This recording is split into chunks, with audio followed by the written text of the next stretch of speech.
Happy New Year. I hope that 2022 is filled with lots and lots of good things, and I have every reason to believe it will be because, hey, we got midterms coming up. But my gosh, we're right back where we were during the thick of things this time last year because you now have big tech once again clamping down on any viewpoint that big tech does not consider acceptable. A U.S. Congresswoman is now getting banned from Twitter. Joe Rogan, the popular podcast, is seeing his interviews with doctors that espoused opinions that big tech doesn't like get banned from Twitter. All while Anthony Fauci is going to get the biggest pension of anybody in U.S. government. Boy, funny how that works. Hello, everyone. Welcome to the Trish Regan Show. Just a quick reminder, you know that our First Amendment is under attack. You know how serious this is. You know how seriously I take this. And you know how I'm willing to go out on a limb and say anything that needs to be said. But I need you to do me this favor. I want you to find me on Locals because I am there on Locals where I can speak very, very freely. I say a lot of stuff on the podcast, of course, but there's a lot more behind the scenes stuff, a little more personal stuff that you're going to find on Locals. TrishRegan.locals.com. Again, that's TrishRegan.locals.com. So I encourage you to go there. But back to what's going on here. First of all, Marjorie Taylor Greene. Now, whether you agree with her or not, the woman is an elected member of Congress and should have the right to espouse her opinion on Twitter, on Facebook, on anywhere else. Now, you've got these big tech companies that say, well, we don't like that. We don't want that here because that's misinformation. Of course, who are they to decide what misinformation is? Don't forget. There's the guy who's the former New York Times reporter that's involved in a lawsuit with them. Now he's suing Twitter to get his account reinstated as well as for damages because they took him off because he dared to say when they first came out with vaccines that the vaccine wouldn't actually prevent you from getting COVID, which we now know, of course, to be the truth. But you weren't allowed to say that. Think about that. I mean, look, misinformation, disinformation, whatever they want to call it, it's all in the eye of the beholder, so to speak. I mean, how is it that big tech is getting to make these decisions? That's what's so disturbing. And so again, whether you agree with this woman or not, whether you agree with the doctors that are on Joe Rogan's podcast, look, you ought to be able to hear it. You ought to be able to read it, especially given that these guys aren't publishers.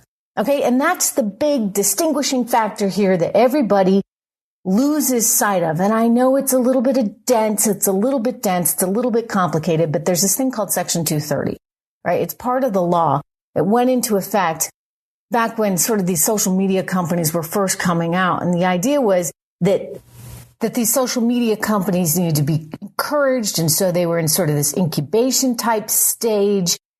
So as part of the Communications Decency Act, they put in a provision, Section 230, that says, and I quote, "No provider or user of an interactive computer service shall be treated as the publisher or speaker of any information provided by another information content provider." So in other words, you couldn't, get sued because something was offensive or inaccurate on your site. So you understand why they maybe put this in, because they wanted this to be like the town square and people could put up whatever they wanted. They could say whatever they wanted. The problem now, however, is the town square has suddenly become the paper of record, and they're the ones getting to decide what gets put up, what doesn't get put up.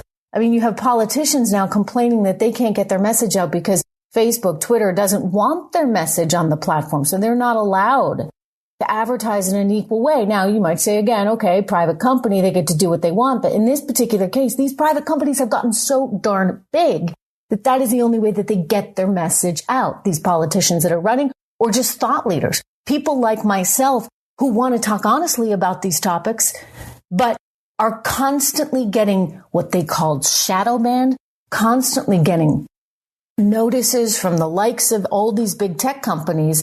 And so has the effect of dampening thought, right? Dampening speech, dampening our ability to exercise our First Amendment every day, which is again why I'm on Locals now, TrishRegan.locals.com. And it's just so important that we protect and we exercise our freedom of speech. Now, one way to go about this is to create a kind of infrastructure of our own the conservatives out there, the freedom thinkers, the independents of the world need to be able to create something that is sustainable onto itself, but easier said than done. I mean, we're working, we're trying, right? Which is why we need your support on some of these other platforms. But I do want to just say that it's critical our leaders, Republican conservative leaders, do something about Section 230, because these tech companies have been allowed to get so big. They are now controlling the speech. That's what leads us to a totalitarian kind of system. Speaking of a totalitarian kind of system, that's a system in which, those that big government and big tech and others want to try and squash, they can. It's one of the reasons why it's all the more important for you to protect your assets and your financial future. This administration has really caused a kind of financial crisis, if you would, with all this inflation. They have no clue how to fix this. We've got oil prices skyrocketing, and when oil goes up, the expenses on everything goes up, right? Plus the cost of transportation, shipping costs, they all go up, leading the prices of overall goods to rise and rise and rise.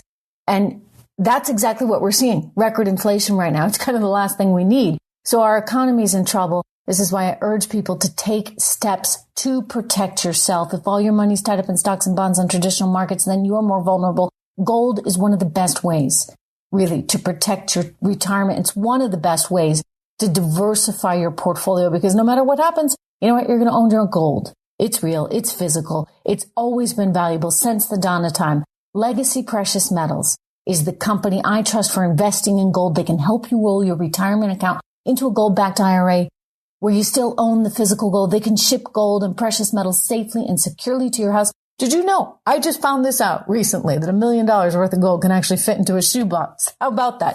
So call Legacy at 866-589-0560, 866-589-0560, or visit them online at legacypminvestments.com, legacypminvestments.com, and get started on securing your future today. It's important. But back to Marjorie Taylor Greene getting her Twitter account banned. The president, former president of the United States, but don't forget, he was actually president when they did this. They banned him.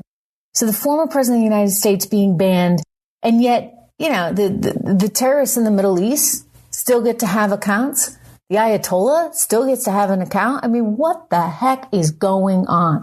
Something is pretty messed up. If you really believe in freedom of speech, then everybody should have access. And if you don't believe in freedom of speech, which clearly they don't, then for goodness sakes, you shouldn't be protected by the U.S. government through Section 230. All right, I want to turn to another big story right now that we've been following on TrishIntel.com, my website, and that is Dr. Anthony Fauci's giant golden parachute. I mean, it's like the biggest ever. The largest golden parachute, largest retirement in U.S. federal government history. In fact, Anthony Fauci is going to get more than $350,000 for his annual retirement. Think about that. I mean, the guy never, needs to work. He's had 55 years of service as a federal employee. He could retire today. Maybe he should. Maybe that's the answer. Maybe we should say, hey, go take your $350,000 pension and go have a good day, because you're kind of messing everything up constantly. I mean, one day it's this, one day it's that, one day it's this, one day it's that. And he's created tremendous confusion for which he really should be held responsible. But it's not just that. What bugs me more than anything is the lying about what we did in terms of funding the Wuhan Institute of Virology in China. There are records of the U.S. taxpayer dollars, about 600,000 of them. And I don't care if it's just 10 cents. I know some people, 600,000, no big deal. Well, you know what?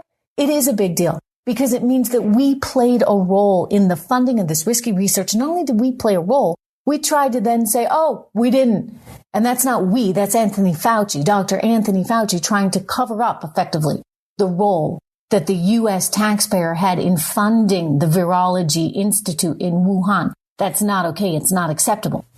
But you know what? He's going to be sitting pretty, really, really pretty, because he has, as I said, nearly $400,000 in his pension. So he can retire and do nothing. $340,000 to $350,000 each year in federal retirement payments. That's according to Forbes.com, which crunched some of these numbers. I mean, unbelievable.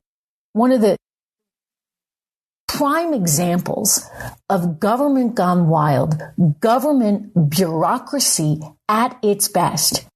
He's been making a lot of money, about $400,000 in 2018, $417,000 in 2019, in 2020, $434,000. So a rough total of $1.252 million between 2018 and 2020, again, according to Forbes. So that means, given that, if the way they calculate these things, your federal pension plus the cost of living increases would kind of work out to somewhere around $333,000 and change. So, he's going to be sitting quite pretty. Government bureaucracy at work again. It's got to stop. It's got to stop at some point. I encourage everyone to make sure that you sign up for my email, trishintel.com. trishintel.com. My daily email with this daily podcast will go out directly to you. The other thing that you got to do, promise me, in this new year, today, before you do anything, make sure that you have not only subscribed to this podcast, but send it along to a friend and go check me out on Locals, trishregan.locals.com. I will be back with you again tomorrow.